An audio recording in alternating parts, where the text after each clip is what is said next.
Hello दोस्तों, स्वागत है हमारे यूट्यूब चैनल शानू नर्सरी में।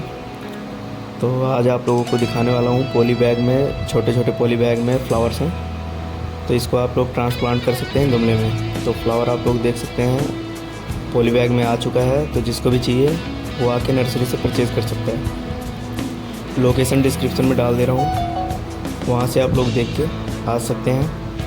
और कॉन्टेक्ट नंबर भी डाल दे रहा हूँ, कुछ अगर पूछना हो तो पूछ भी सकते हो। और रेट होलसेल रेट लगने वाला है, और हमारा जितना भी प्लांट है होलसेल रेट ही लगता है। तो आप लोग देख सकते हो फ्लावर बहुत ही अच्छे आए हुए हैं, प्लांट भी बहुत अच्छे हैं। तो ये आप लोग देख सकते हैं वीडियो में। बाकी आप लोग वीडियो देखिए, और चैनल पर नए हैं तो लाइक करें, सब्सक्राइब करें चैनल को और शेयर करें, ताकि मैं ऐसे ही वीडियो आप लोगों के लिए लेके आता रहूँ। और सभी प्लांटों के सामने उसका नाम मेंशन हो जाएगा, आप लोग देख सकते हैं। चलिए ठीक है, वीडियो देखिए।